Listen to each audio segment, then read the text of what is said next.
bumaba yung blood sugar niya or tumaas yung BP niya. Doktor po ako, I'm Dr. Zoe Tanyag. Maraming pasyente sa loob. Kailangan namin ng tulong. With all due respect, sir, kahit naman po ipaalam namin sa inyo, wala kayong magiging say dahil hindi kayo medical professional.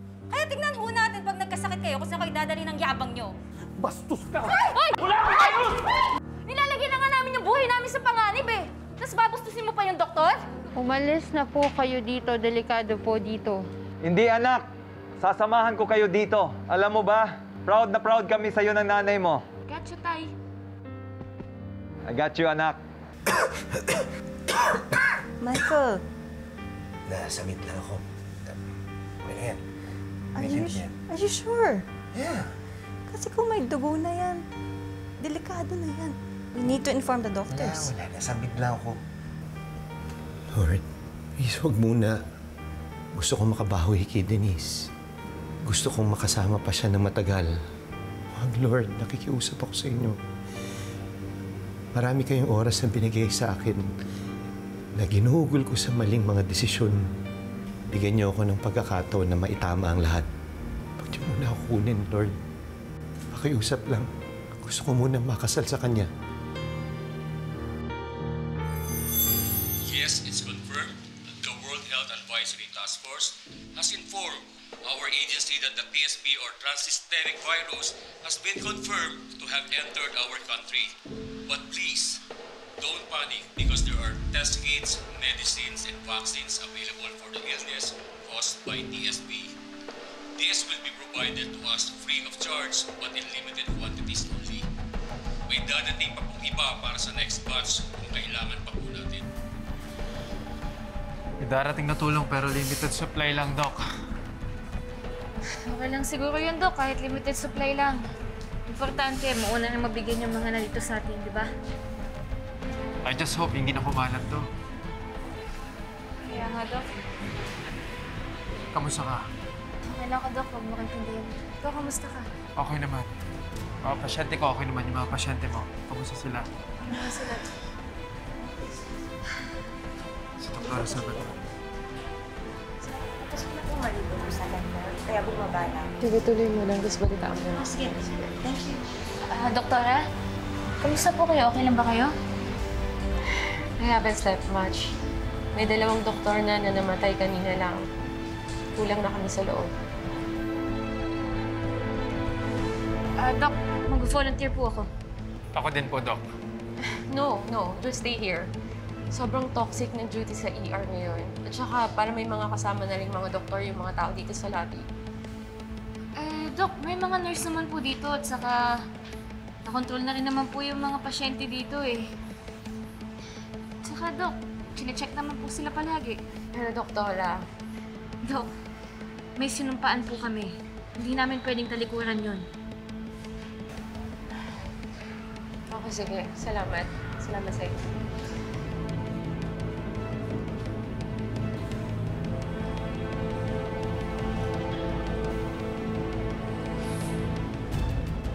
Dok Annalyn. Dok Lindon. Si Jed Fernandao. Yung amo ng nakasama ng patient natin na namatay, si patient Idoy. Natagpuan sa bahay nila. Patay na.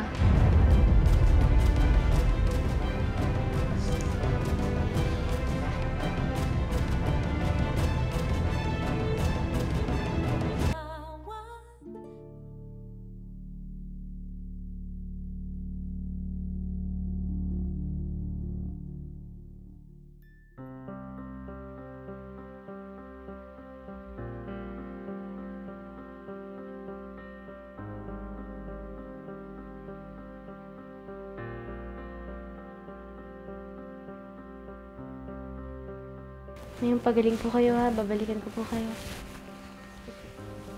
Ito, Michael. Sige ba? Medyo po. Kinulang po kasi kami mga doktor eh. Tapos bigla po kami may pasyente na umuubo po ng dugo. Umuubo ng dugo? Ano ba ibig sabihin nun? Ngayon, kapag umuubo na po ng dugo, tapos dumudugo din po yung ilong, ibig sabihin po nun, fatal na po talaga. Yung iba po, naabot ng 1 linggo. Yung iba po, kinabukasan lang.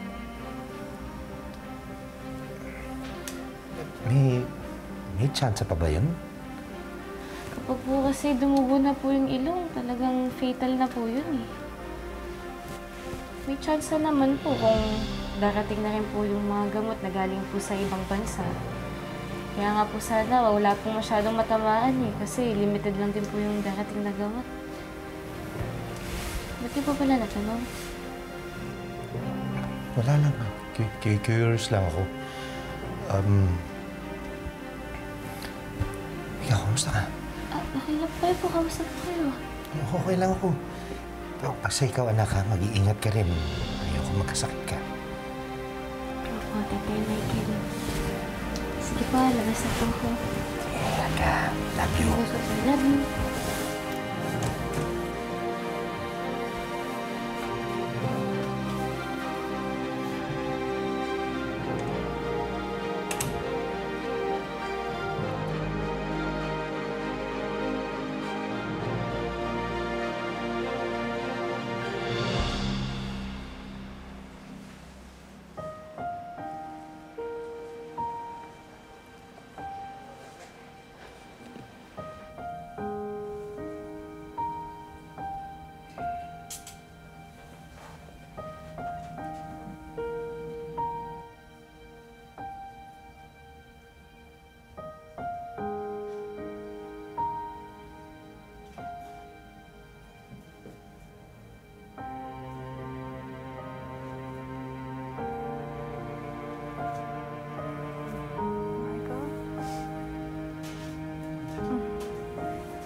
Sorry, Denise, nagising ka ata kita.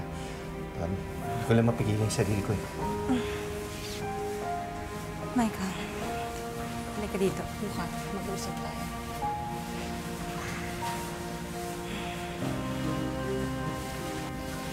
Michael, I know that you care for me. Pero hindi ko pa rin makalimutan na mahal mo pa rin si Lynette. I've done everything to help you move on from her. Pero siya pa rin nilalaman ng puso mo. Denise, hindi. Sorry. Nagkakamali ka. Nagawa ko lang naman yun dahil ayoko lang siya mapunta kay RJ. Kaya pinipilit ko si Lynette na hindi mapunta sa kanya. Alam ko, hindi pagmamahal yun. Mali yun. Kaya gusto ko itama yung mga pagkakamali ko. Habang may panahon pa, habang may oras pa. Denise, mahal na mahal kita. At gusto kong patunayan yun sa'yo.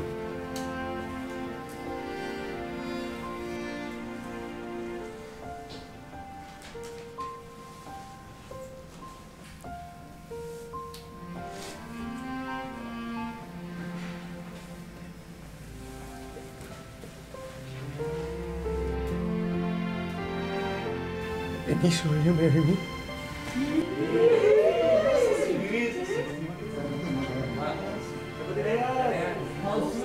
Please.